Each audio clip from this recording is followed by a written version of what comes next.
காவேரி வந்து யமுனாவை சந்திக்கிறாங்க. யமுனா கிட்ட இந்த மாதிரி நீ கவலைப்படாத, இதுக்கப்புறம் எந்த பிரச்சனையும் வராது, நிவின் என்கிட்ட பேசுவாராக்கா அப்படின்னோடனே கண்டிப்பாக பேசுவார். இதுக்கப்புறம் வந்து நீ நல்ல படிப்பில் கவனத்தை செலுத்தணும், அப்பா ஆசைப்பட்ட மாதிரி நீ பெரிய கலெக்டர் ஆகணும், அதுக்கப்புறம் எந்த பிரச்சனையும் வராது அப்படின்னு சொன்னோன்னே, அக்கா நான் கலெக்டர் ஆகிட்டா கண்டிப்பாக நிவின் என் கூட சேர்த்து வைப்பியாக்கா, நானும் நிவினும் சேருவணுமாக்கா, ப்ளீஸ்க்கா எனக்கு நிவினை கல்யாணம் பண்ணி வைக்கா அப்படின்னோடனே, நீ கவலைப்படாத, நிவினை கண்டிப்பாக உன் கூட நான் சேர்த்து வைக்கிறேன், ஆனால் நீ படிப்பில் கவனத்தை செலுத்தணும், அதை மட்டும் விடவே கூடாதுன்னு சொன்னோன்னே, ரொம்ப தேங்க்ஸ்க்கா அப்படின்னு சொல்லிட்டு கட்டி பிடிச்சிக்கிறாங்க நம்ம யமுனா காவேரியும் சரி அப்படின்னு சொல்கிறாங்க. அடுத்து ராகினி என்ன பண்ணுறாங்க, விஜய் பார்க்க போகிறாங்க. விஜய் பார்த்துட்டோன்னே ராகினி வந்து உங்ககிட்ட கொஞ்சம் பேசணும் அப்படின்றாங்க. என்ன பேசணும், எதுவும் அந்த வீட்டில் பேசிக்கலாம் அப்படின்னோடனே, இல்லை இங்கேயே பேசணும், ரொம்ப முக்கியமான விஷயம், அதுவும் பர்சனலான விஷயம் அப்படின்னோ, சரி சொல்லு அப்படின்னு சொன்னோன்னே, இங்கே பார்த்தீங்களா அப்படின்னு சொல்லிட்டு வந்து எடுத்து காட்டுறாங்க. என்ன இது அப்படின்னோடனே, பாருங்கள் நிவினும் காவேரியும் வந்து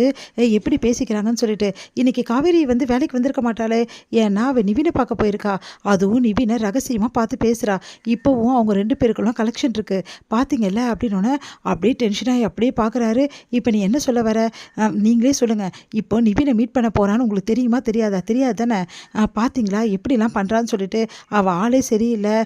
பார்த்தீங்கல்ல அதுக்கு ப்ரூஃப் பார்த்தீங்கல்ல அப்படின்னு சொல்லிட்டு காட்டுறாங்க. உடனே செம்ம டென்ஷன் ஆகிற, நிறுத்துறியா அப்படின்னோடனே அப்படி ராகினி வந்து அதிர்ச்சியாக பார்த்துட்ருக்காங்க. என்ன அப்படின்னோடனே, உனக்கு வெக்கமா இல்லை இப்படி பண்ணுறதுக்கு, எந்த தைரியத்தில் என் பொண்டாட்டி எங்கே போனாலும் போயிட்டு வீடியோ எடுக்கிற நீ, அவ்வளோ தைரியமா உனக்கு, காவேரியை பற்றி எனக்கு தெரியும், காவேரி ஏன் பொண்டாட்டி புரியுதா, அவள் எங்கே போனா ஏது போனான்னு சொல்லிட்டு விசாரிக்க நீ யார் முதல்ல, அவளை வந்து பின்னாடி வந்து அவளை ஃபாலோ பண்ணி வீடியோ எடுக்கிறேன்னா அப்போ அந்தளவு உனக்கு திமிரா,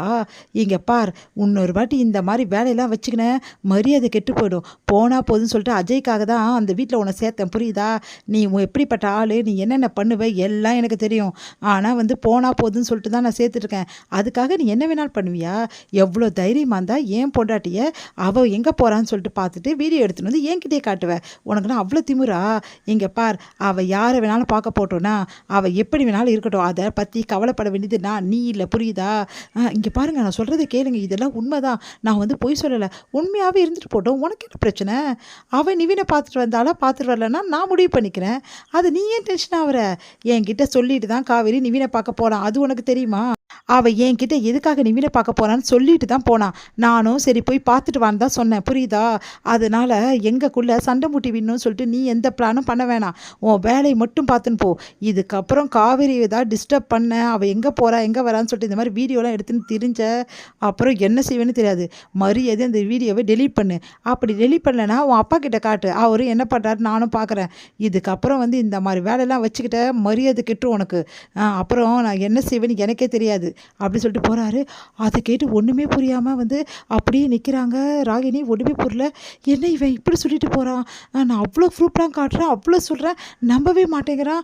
காவேரி மேலே அவ்வளோ ஒரு நம்பிக்கையா இவனுக்கு, எவ்வளோ தைரியம் வந்து இப்படி பேசுவான், இப்படி நடந்துருச்சு, இவனை நம்ம எப்படியாவது நம்ப வச்சு இவங்க 2 பேர் பிரிக்கலாம் நினச்சோமே, இந்த மாதிரி சொல்லிட்டு போகிறானே, அப்போது காவேரி மேலே அவ்வளோ நம்பிக்கை வச்சுருக்கானா, ஆனால் அவள் அதுக்கு தகுதியானவ கிடையாது, அவன் நிவினை பார்க்க போகிறாள், ஏன் இவன் புரிஞ்சிக்கவே மாட்டேங்கிறான், சொல்லிட்டு தான் போனாமே, அப்போது காவேரி விட்டு கொடுக்காம பேசுகிறானா, இவனை என்ன பண்ணுறதுன்னு தெரியலையே, நம்ம எடுத்த வந்து வேலை வந்து ஃப்ளாப் ஆகிடுச்சின்னு சொல்லிட்டு ராகினி செம்மையாக டென்ஷன் ஆகிடுறாங்க. உடனே வந்து என்ன பண்ணுறதுனே தெரியல, இப்படி நடந்துருச்சு, நம்மளை இப்படி அசிங்கப்படுத்திட்டானே அப்படின்னு சொல்லிட்டு அங்கேருந்து கிளம்புறாங்க. அடுத்து ராகினி வந்து நேராக வந்து பார்க்க போகிறாங்க அவங்க அப்பாவை, பார்த்துட்டு ஓடி வந்து அப்படியே கட்டி பிடிச்சிக்கிறாங்க, அப்பா அப்படின்னு சொல்லிட்டு என்னம்மாச்சு அப்படின்னு அந்த விஷயத்தெல்லாம் ராகினி சொல்லி வந்து டென்ஷன் ஆகுறாங்க. அந்த வீட்டில் எனக்கு இருக்கவே பிடிக்கிறப்பா, எல்லாரும் என்னை வெறுப்பேற்றுறாங்கப்பா அப்படின்னு சொல்லிட்டு அழறாங்க. அதிர்ச்சி அடைகிறாரு நம்ம பசுபதி. இதோட முடியுது.